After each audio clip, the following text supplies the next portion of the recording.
the broader the range of experiences we have, the more value we can bring to the company. We have an order book today of close to about 400 aircraft. So they've all unionized and they vote against me. We have made some changes in the way we do things. India is viewed positively. So every deal I do, I have to customize in a way my approach based on the country I'm dealing with. Earning people's trust. Robbing a bank is not what I'm talking about. Hello and welcome to Flightpath with me, Alok.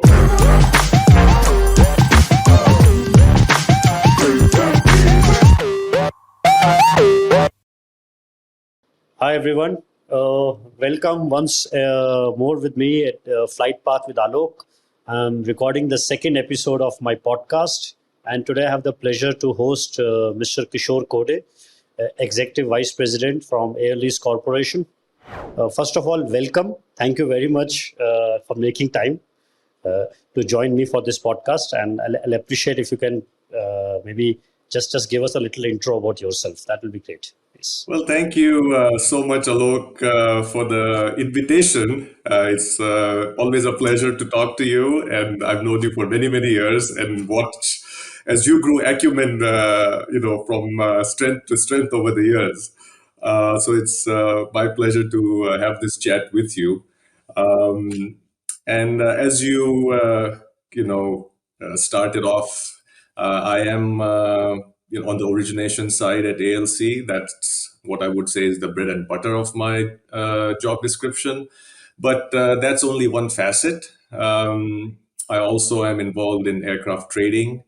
And now that I've spent a few years in the industry, I also involve myself in other aspects of the business. So, for example, on the financing side, I help out when needed. So, for example, this weekend I'll be at a meeting, at our annual bank meeting, where we'll be meeting with all our bankers. We have bank relationships with more than 50 banks. And so I'll be part of the team that goes there, meets with them, spends time with them, explains the business. So the financing side is there. Then, of course, other issues that come up within the company that might need my intervention, attention, input, I pitch in. At ALC, basically for us, our DNA is basically about rolling up your sleeves and getting things done. So we don't pigeonhole ourselves into little slots, because we feel the broader the range of experiences we have, the more value we can bring to the company. While doing that, how many days in a year or in a month you're traveling? Because every time I'm communicating with you or there is something going on, you're in some part of the world. So just wondering how much you travel. You must be super platinum tier now in a lot of airlines?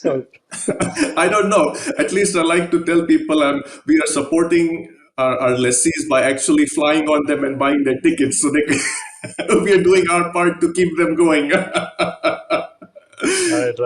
But as far as travel is concerned, well, look who's talking. You travel probably as much as I do. But I'd say probably a third of my time, if I average it out, is spent on traveling. But I try to strike a balance. All of us have families, and it's very easy to just disappear and be on the road for weeks on end. But what I try to do is I try to squeeze my travels between a working week, maybe leave on a Sunday afternoon, get back on a Saturday afternoon. And while I'm on the road, I'll hit as many countries as I can and try to make it super efficient. It's exhausting, but I'd like to at least be home on the weekends to spend time with the family, because that is also important. And especially kids grow up in the flash of an eye, and suddenly your elementary schooler kid is now looking at colleges, and you wonder where the time has gone. So I try to be disciplined about how I travel as well. So, that is, I think, the right cue for me to ask you a little bit, and how a boy from Mumbai University ended up all the way in LA and joined aircraft leasing industry. Even today in India, now there is a lot of awareness about it. But I'm sure at that time, even when I started 10, 15 years back, hardly anyone knew about it. And I'm sure when you did, maybe no one knew about it. So tell me a little bit how you ended up doing this, what I would call a niche, and building a niche career for yourself like this. Please. Well, if I were to go back to the very beginning, yes, I grew up in Mumbai and went to St. Xavier's College for my undergraduate degree. I actually did an MBA. I did my law there as well. And then I came to the US for graduate school. And to make a long story short, the graduate school was partly law, partly business because I had a business background. I went to a university that had a well-known business school called Wharton, and I ended up in a big law firm, and that was just a regular law firm job, but it was just a job. And growing up, aviation was my passion. I just loved airplanes. I don't know why. Ever since I learned to walk, my parents tell me I probably even before that, I was in love with airplanes. So after a few years in the law firm, I had this epiphany one night when I said, well, I've always wanted to get into aviation. I love aviation. That's my passion. But I didn't know anybody there in the industry. I knew all about the industry because that's what I did in my spare time, read about airplanes and aviation. But I didn't really know anybody coming from India, didn't have any contacts. And I said, well, I don't want to have any regrets in my life. 20 years from now, I might be in the same law firm job, wondering what if I'd done this? What if I'd done that, in aviation? So I said, well, let's give it a shot. If it works, it works. But if it doesn't, then my conscience is clear. At least I know I tried. I don't have the regret about, well, what if I had done this or that? And so having known about the industry and knowing, all about aircraft leasing because of my interest, and ILFC was led by Steve Hazy, who's also our chairman at ALC. And he's kind of like the Steve Jobs of, the aviation industry in a way. He's a legend. And I said, hey, that's the company I want to go work for. And as I said, I didn't know anybody there. So I literally applied, cold called them, and told them about my passion for aviation. So I guess it was, 50% initiative and 50% pure luck because it just so happened that the legal department there was looking for adding some people.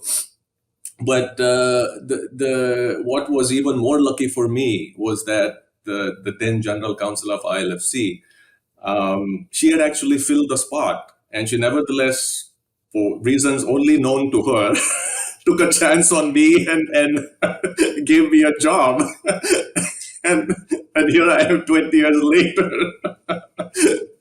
still in the industry. An amazing story that is, and I'm sure she saw the passion you had, and it's like the famous saying, right? You 100% regret the shots you don't take. Exactly. You took the shot. So like I said, I can take only credit for the 50% for trying and cold calling, but the rest of it was just pure luck, being in the right place at the right time, and why she decided to take that chance. Like I said, I will forever be grateful to her for that. We were just typical middle-class family from, King Circle, Matunga, and nobody cared anything about airplanes. Maybe I just hit my head on the wall when I was a kid. I'm sure your folks are massively proud of you, Kishore, about what you've achieved. I'm sure about that. Well, they are certainly very happy because all my travel gets them their free mileage tickets to come to the US whenever they want. So they're very happy. Yeah. Right now, it's not about me; it's about the grandkids, right? So it's sure. But they're happy. If you don't mind me asking, maybe tell me a little bit about your family in LA. So I'm the only man standing. So they're all unionized and they vote against me as a union. And my youngest is in elementary school. My eldest is in high school. So I have teenagers and the youngest one. So depending on which room I turn into, I'm either the smartest guy in the world or the stupidest guy in the world. So I'm getting the full range of opinions depending on which kid. This is one place your salesmanship won't work. No, nothing. Right, right, right. I have accepted defeat. Okay, so on the overall, I and as I alluded to the fact, getting into the industry at a time, even now we see that I know there's a lot of focus. We were in ISTAT and we were listening recently about diversity, inclusion, how they want to, the whole industry is talking about increasing participation. I personally feel about that a lot because two reasons. One is obviously I would like more participation from our part of the world, but I also see that a majority of the world's fleet is leased into Asia Pacific. But I don't see Asia Pacific being enough represented in a lot of organizations, a lot of other places where we are doing deals with. And I'm sure this is something you have observed too. And being someone who's all the way from Asia, India, there, if you can maybe give us your thoughts on what you feel about that bit in the industry, or what you think your experience has been in ALC now and overall in the industry, and how you see things are getting better or not, either way. Yeah, I mean, let me start with ALC and ILFC. I think we were always very focused on the diversity aspect, um, even before it became, popular and the way it is today. We always, even at ILFC and certainly at ALC, focused on having people with diverse backgrounds, diverse skills, diverse language skills, for example. Even at ILFC, I would say, just in the legal department, and this was not by accident, but it was by design. We had people, of course, I spoke some of the Indian languages.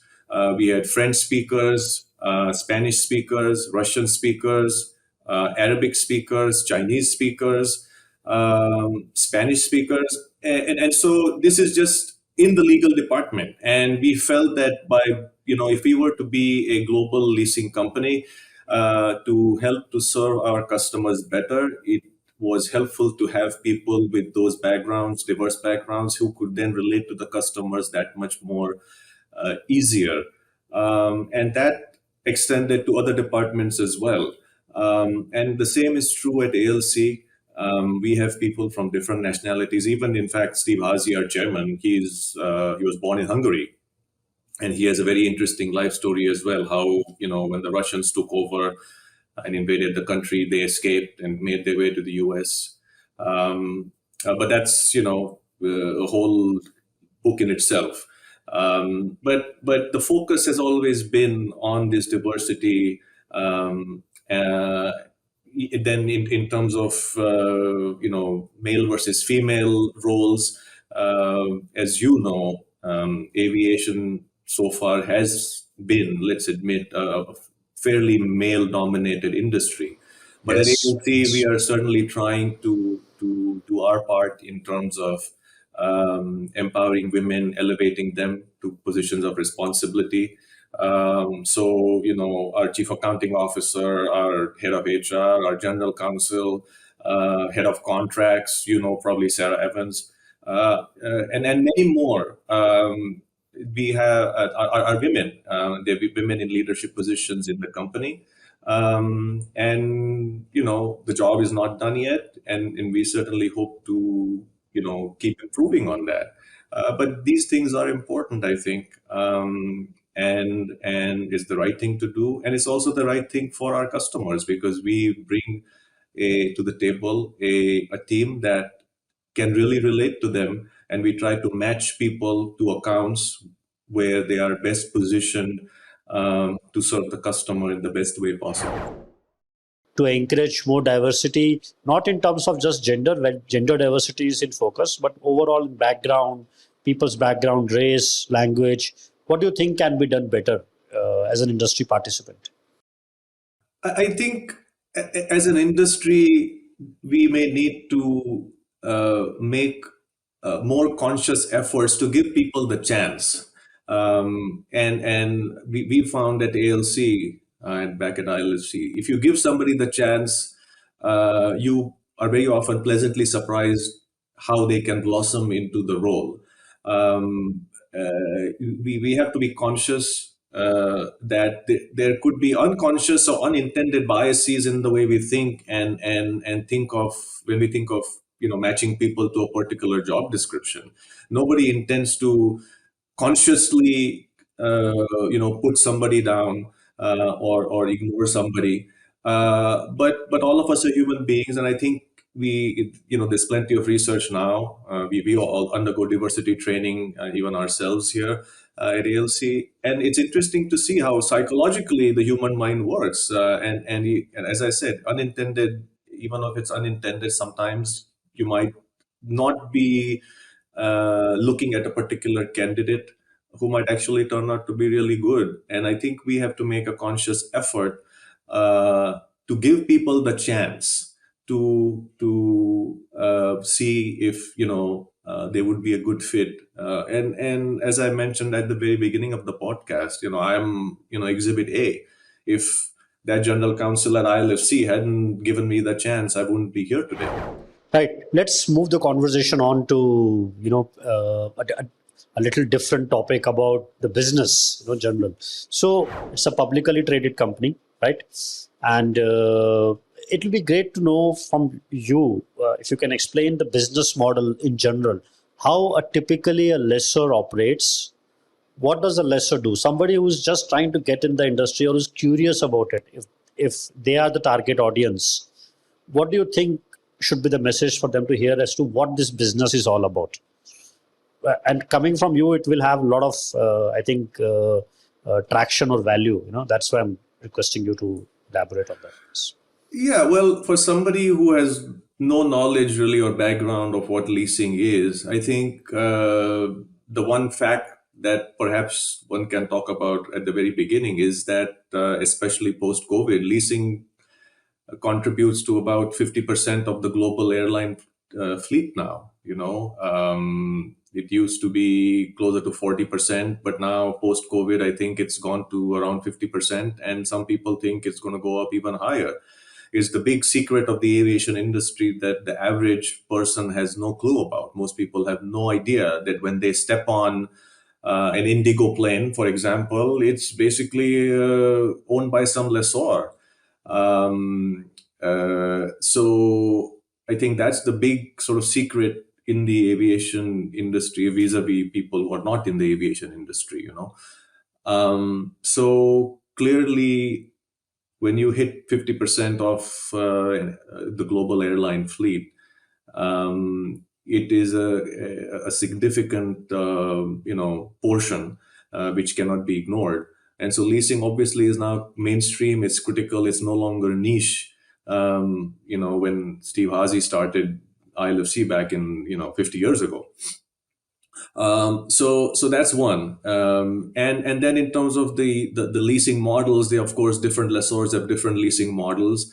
Our model is focused on new airplanes, the latest technology, the most fuel efficient airplanes. We have an order book today of close to about 400 aircraft. So we are an order book lessor. Then there are other lessors who also focus on new airplanes, but they don't have an order book.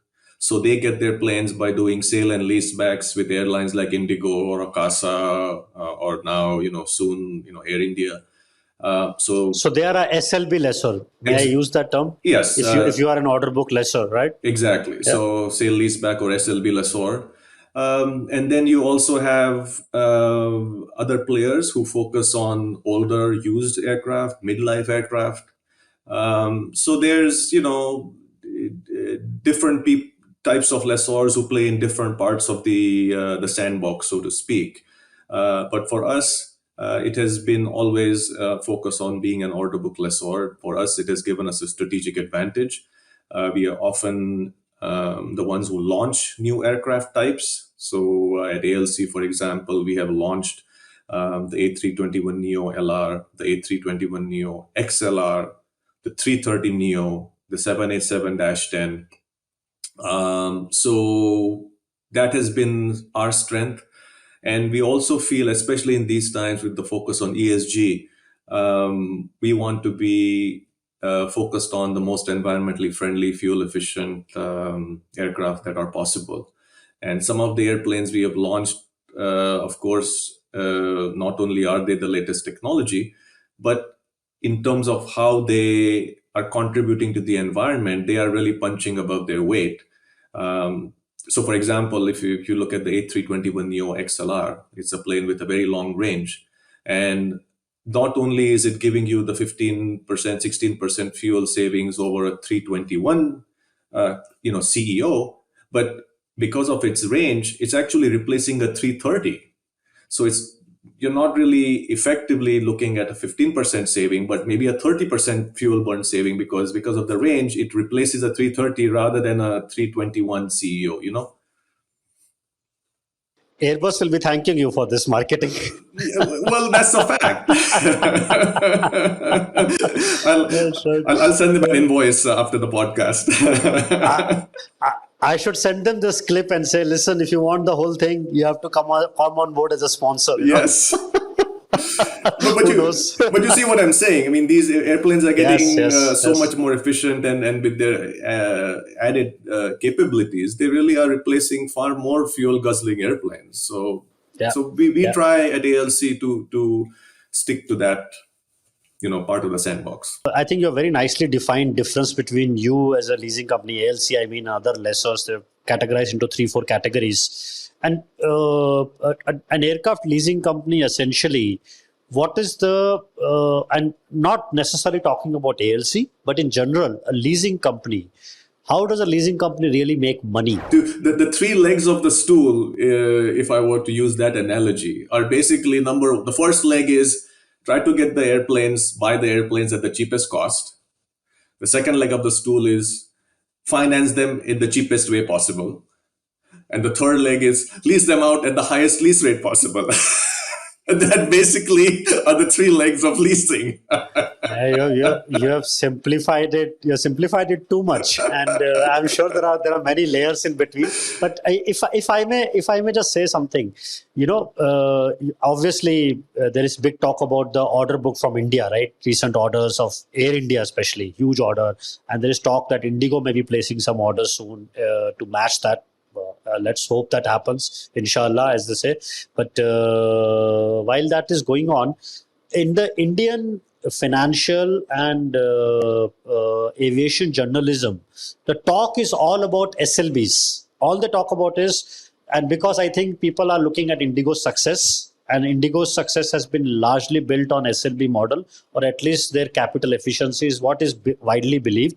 I'm not commenting on it either way because maybe I don't think I have full knowledge of that myself, whether that is correct, but that is the impression. And everybody's saying that possibly Tata will go that same route.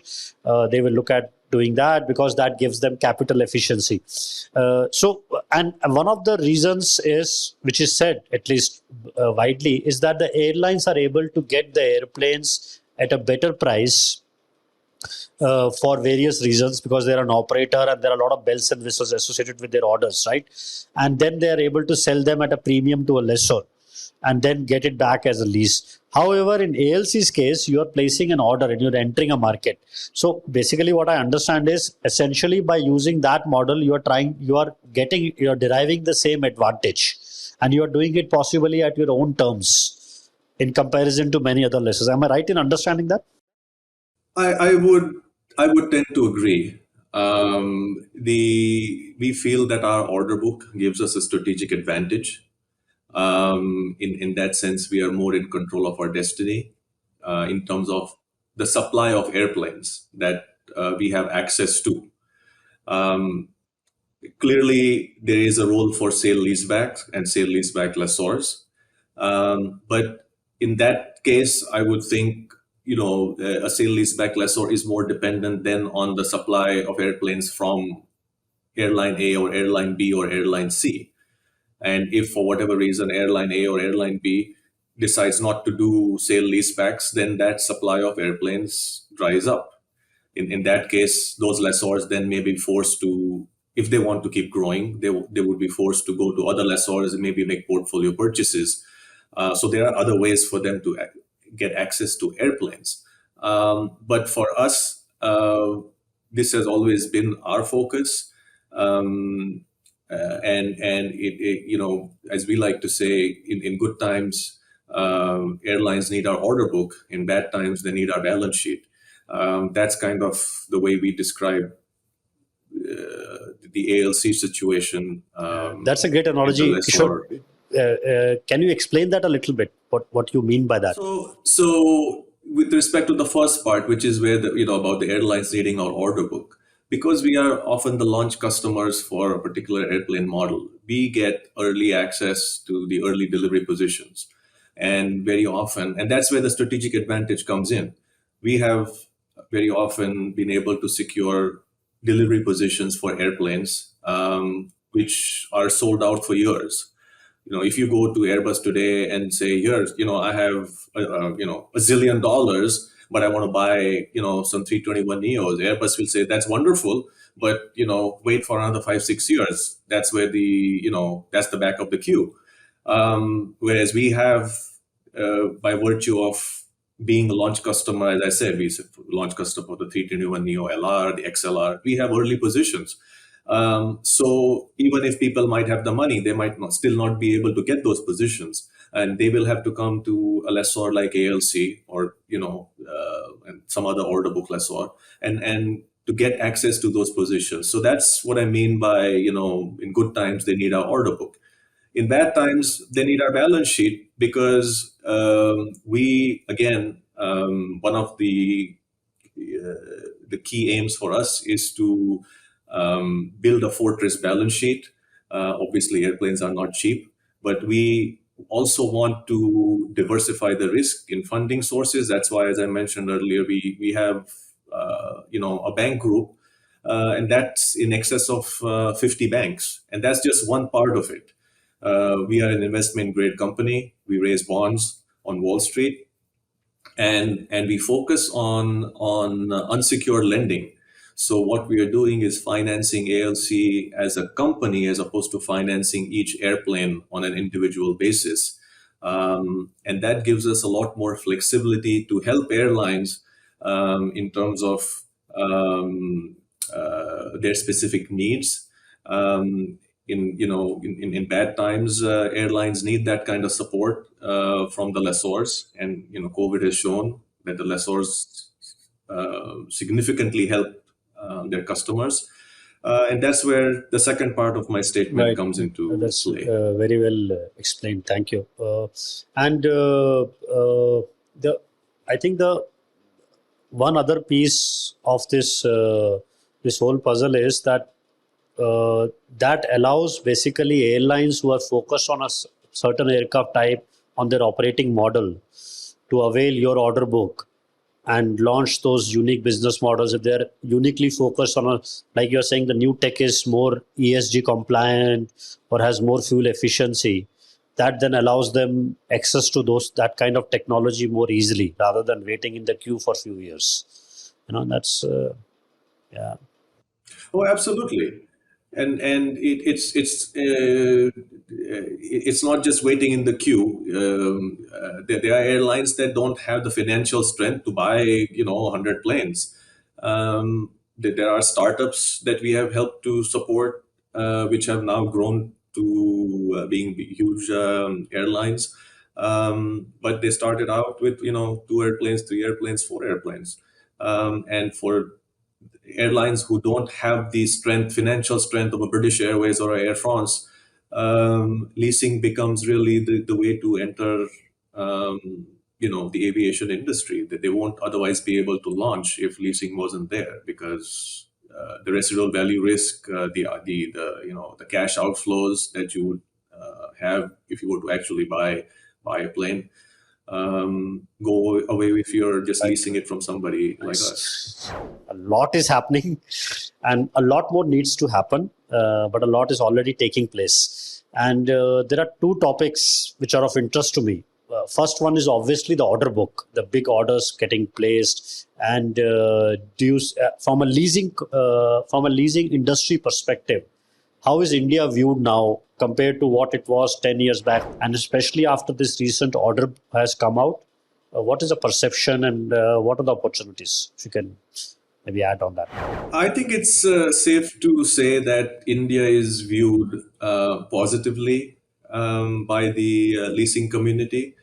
And the proof is in, let's just take Indigo for example. They have been leading the sale leaseback model now for a few years, and clearly they don't seem to have um, uh, any major difficulty in attracting people to do the sale leasebacks. They keep on happening. On the flip side, um, to keep the lessors engaged, to get lessors interested, the airlines also have to then do their part in terms of performing under their leases.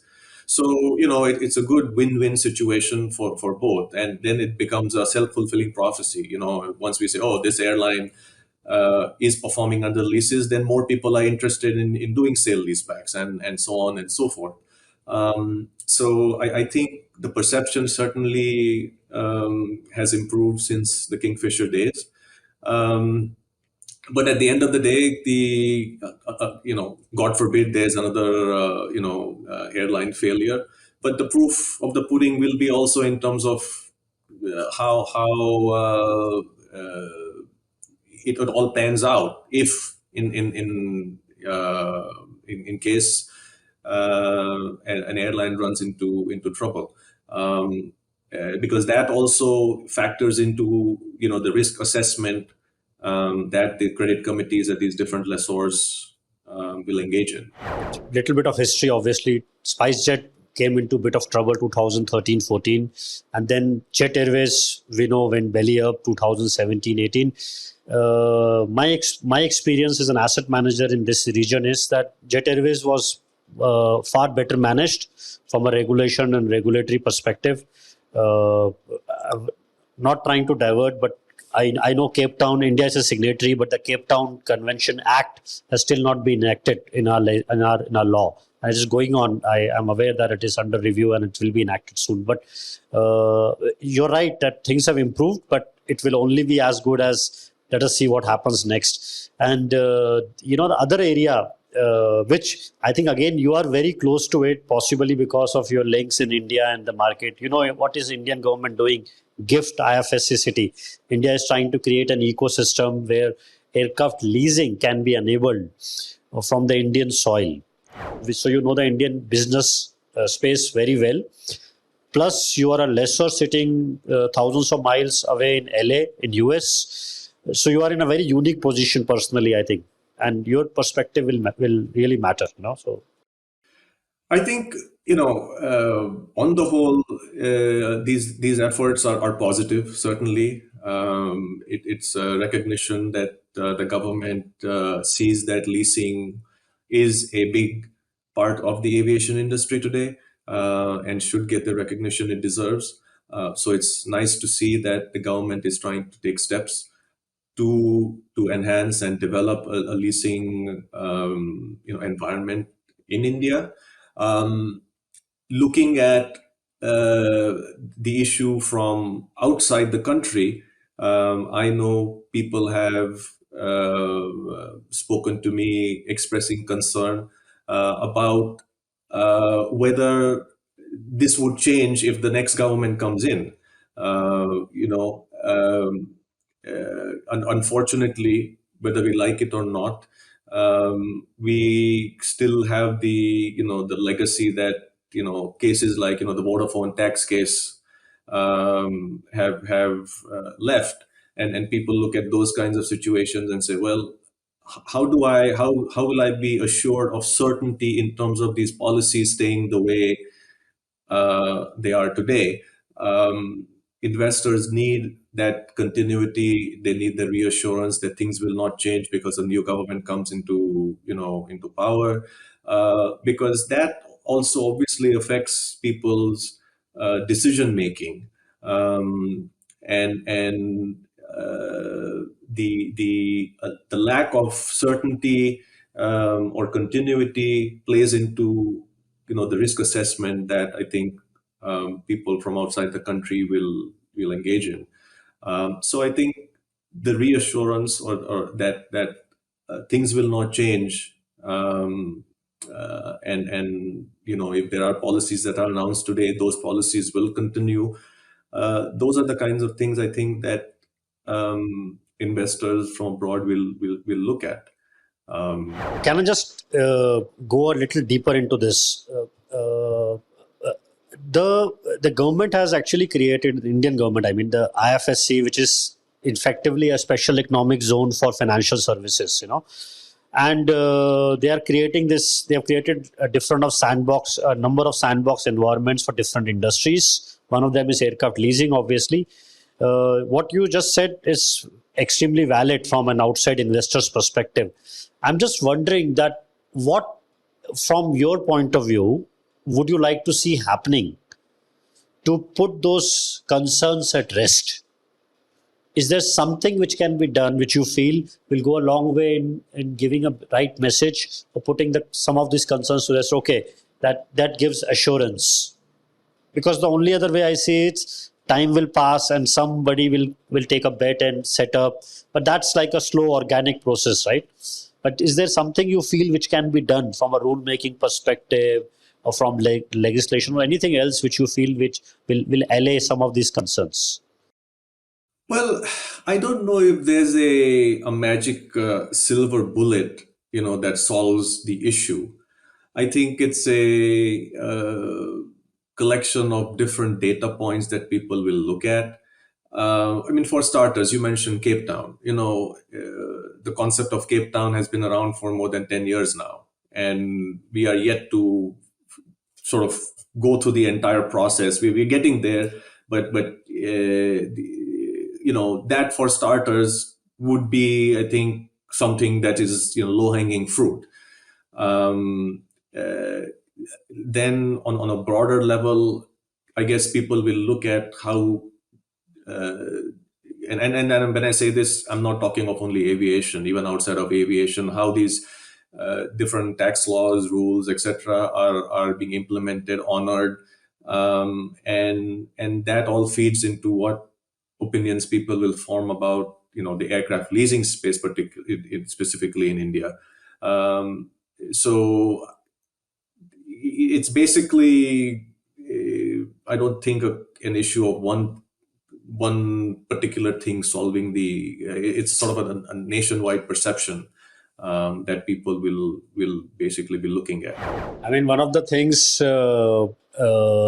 like our company, we operate from Ireland and India and a couple of other countries. One of the things which I try to tell all the time when I am talking to the policymakers, which I must say there is the access to policymakers, by the way, has improved a lot over the last few years in India. But when we talk to them, one of the things which I emphasize upon is that we need to move to a trust-based system than a mistrust-based system. One of the challenges I see as a business owner is that India still has that mindset of making rules to catch things rather than making rules to enable things. And it's a fine line, but I see that difference firsthand because I operate in Ireland and US, and I see how rules are enabled or business environment is enabled there. And I think I'm just trying to summarize what you just said. I think that is the part of that problem. It's changing, but it's changing quite slow. Yes, you're absolutely right. I mean, that's a very valid point. It's a mindset that has to change, and that's why it takes time, and that's why I say there's no one thing that needs to be done. It's a mindset shift that has to happen, and the countries that are enablers in terms of helping businesses get off the ground rather than restricting them are the ones that you find companies gravitating to. And okay, so this is the IFSC piece and all, and the Indian market. I'm assuming as a lesser community, as you already mentioned, is quite bullish on Indian market now because of the obvious order book and everything. Now, overall in the industry, this is a question maybe I would not have asked few years back, but now it is a question which has to be asked. Where pre-pandemic and post-pandemic, as first-hand participant, I see differences in what we do. But what I want to understand is what are the visible differences which you see now in the industry, in the way it operates? Has there been any shift? Has there been any pivot in the way of operating or the business model? Not getting into the challenges which pandemic threw, because we all know those challenges. We have already spoken enough about it, heard enough about it. But where do you see the shift? Is there a way which you're operating now as a lessor, or as the industry operating in a different way than now post pandemic? Well, speaking for ALC, I don't think we have drastically changed really our way of doing business post pandemic. Um, the pandemic for sure has highlighted the importance of cargo. Clearly, the airlines that did well during the pandemic were the ones that uh, had large cargo operations. So there were airlines, people are surprised to hear there are airlines that actually made profits during the pandemic, but their cargo operations sustained them. But that's more on the airline operating side. But as far as the lessors themselves are concerned, and as I said for ALC, I don't think we have really changed our business model in any big way. I think if anything, what the pandemic did for us was positive in that it reinforced the need for the newer planes because the first victims of the pandemic in the airline fleets were the oldest airplanes. Airlines wanted to retire the oldest, the most fuel guzzling airplanes. And so from ALC's perspective, it actually helped us because now the focus was even more on getting new airplanes. In Europe, when airlines were bailed out by the governments, they were often the bailouts were tied to specific environmental goals being achieved. So they were contingent on environmentally friendly policies going forward into the future. They extracted that from the airlines. I mean, I can give you, an example where we had a European airline that flew Boeing 737-800s as well as 737 Maxes, and we had leased them Maxes, and the airline had never flown to Heathrow, and they wanted to fly to Heathrow because now slots were available since airlines weren't using all their slots. And Heathrow said something very interesting. Heathrow said, "Okay, we will give you the slot, but you can't fly the 800. You need to fly your Max because of the the environmental Wow. issues." So this is an example where not just governments but even the other players in the industry like the airports who have leverage are exerting their muscle in terms of these environmental issues. And so for us it actually was more beneficial because of our model of focusing on the latest new generation airplanes. So in that sense we are not complaining. And yeah, and if I may say so, one thing, am I right in understanding this? And the one of the challenges which has happened post pandemic is production line, right? We are all hearing about production line challenges, unavailability of airplanes, unavailability of slots. So I'm just drawing a conclusion that basically means an order book lessor, which I love that term, by the way, order book lessor, like ALC is in a very good spot now. If I may, looks like that because you have the order book. As you were saying, that you're not dependent on the airline order book. So that means a lot of airlines who need airplanes, you are able to help them today in that sense, right? Absolutely. Yeah. And these are airlines that can otherwise afford airplanes, can otherwise order these airplanes on their own. Uh, I'll give you an example. Air Canada a year ago signed up for 15 A321 Neo XLRs from us, and these will deliver. Still it's a few years before they will deliver, but they are even these big airlines like Air Canada are coming to us because we have the airplanes that they need for the future. And we are the ones who have the earliest positions. Try to go outside your comfort zone. It's very easy to be comfortable and not wanting to step out, but the learning or the real fun experiences happen when you step out of those uh, perhaps artificial boundaries you might have created. And it doesn't necessarily have to be just professional, even socially. I think one of the biggest and best experiences educationally for me when I came to the US was actually not the actual content of the course, the syllabus. I came to university, and I had people from 33 countries in my class. And for the first time, coming from India, I had always had a relatively sheltered, experience. I had to learn to deal with all these different people, and I realized it was such an eye opener for me that everybody thought differently based on where they came from. So when an assignment was handed out, and I'm stereotyping here, but that was how it was. The German and Swiss guys would immediately start working on the assignment. Right. My Argentinian friend, all he wanted to know was when we were going to play football.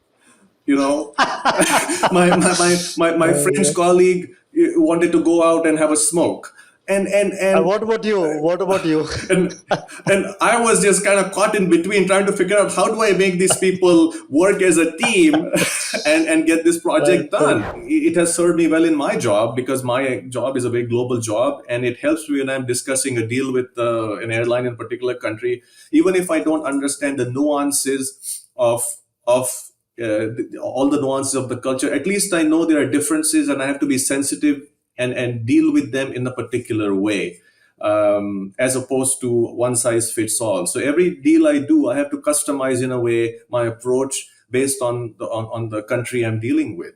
And I think that lesson from early on my day one in the US has really served to be very useful. So it's a long-winded way of saying, go out and don't restrict yourself, because familiarity is very easy. It's very comfortable. And unfortunately, even in the US, I regret to admit, we have a lot of Indian folks who do not mingle outside their Indian community. And in fact, there's enough Indians Right. here where some of them don't even mingle outside people, mingle with people outside their state. You have the Maharashtrians dealing with the Maharashtrians only, and the Keralites. It is it's a fact, and as funny as it may be, you see what I'm saying, and that doesn't help Yeah, you yeah, if you're looking at a global job in global industry like ours. You deal with people all over the world, yeah, Alok. I'm sure you've seen the yeah. same thing. It's important for us to push ourselves. For some of us, it may be more difficult than others, but to have that exposure, and it's a wonderful world out there, and it's up to us to take the initiative to know more about it. Yeah, I think that is very, very good what you have just explained. And anybody wanting to get into sales, I would say, not just in aviation leasing, should listen to this, because that is what ultimately good salesmanship is also all about. To listen to your customer and to understand their requirements. But you can only do that when you empathize with their background, where they come from, and what they're looking for. And I think that's what makes you so successful. Also, I think, Kishore, that's what I honestly feel. That's really great. I think it's the empathy, and the other thing, if you're talking about sales, I would say would be earning people's trust.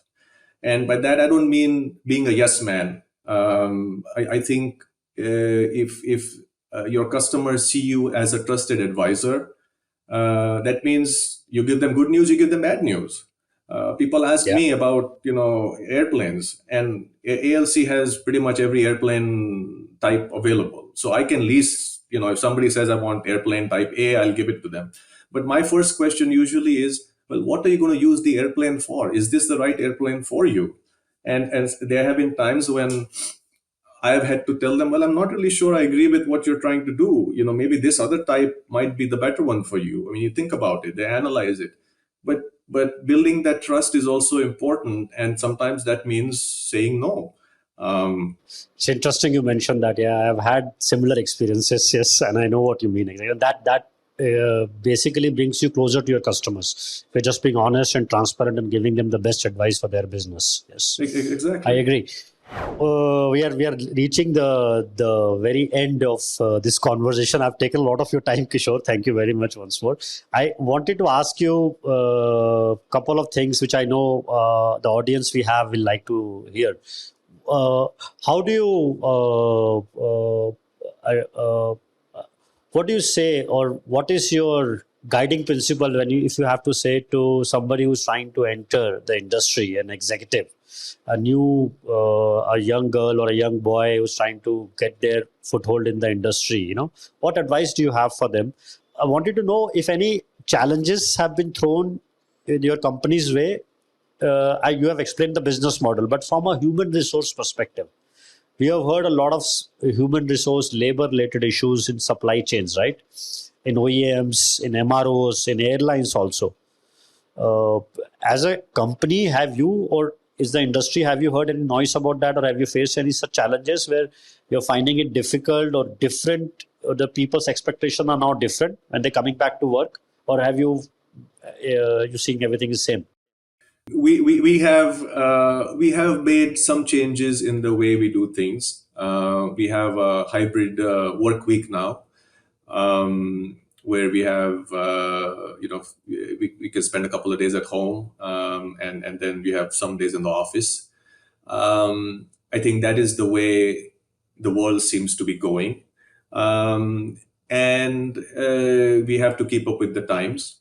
Um, the question though, which I have for the young folks, and we see this not just in people we interview, but I've heard about this from my peers in the industry. The young folks, when they interview or when they're looking for job opportunities, the hybrid work schedule, for example, is the question that probably comes up either number one or number two in the conversation. And while I think certainly there are benefits, and this is just my personal view, not ALC's view, um, while there are certainly benefits to a hybrid work model, and I'll be the first one to say that I enjoy my hybrid work week, because I have a long commute, and the 2 days at home do add actually to my productivity. So I think certainly there is a lot to be said for the benefits. But as when we focus on, since your question is about the young folks, um, I do wonder, and I don't have the answer to this, but one of the questions I would like them to think about is in terms of the company culture when they join a new company. How do they see themselves integrating into and absorbing a company culture, especially when it's a unique one? We at ALC like to think that our culture is very unique. So how do they assimilate into the company? That's number one. And number two is the benefit of just the tribal knowledge of dealing with the more senior people, sharing their experiences. A lot of that happens in very casual hallway conversations. I learned a lot just going, in my career, going just for lunch with people from other departments and just talking casually about what's going on. And you learn so much about what issues are ongoing, how they are being solved. And you really broaden your breadth of knowledge by absorbing all these experiences from the senior folks that you're just having a very casual conversation with. And so from a career perspective for the young folks, perhaps one question they should be asking themselves is also, how do I enhance my skill set? How do I further my career? And when I say further the career, you're also talking about mentorships and things like that. And that, I feel, happens best when you have a face-to-face interaction. You can't really do that over Zoom or Teams. So I think a balance needs to be struck, and when people are focused, overly focused on, oh, how many days is this company going to let me work from home, I would encourage them to think of these other things, because they directly affect their careers. It doesn't affect my career.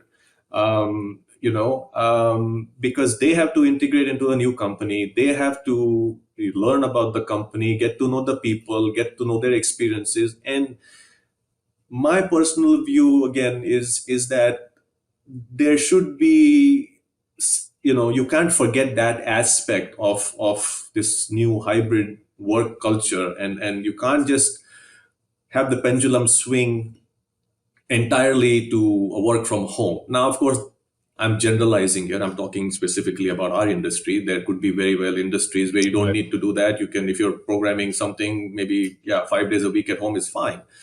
But I'm just talking from my life experiences and my career experiences, and Yes.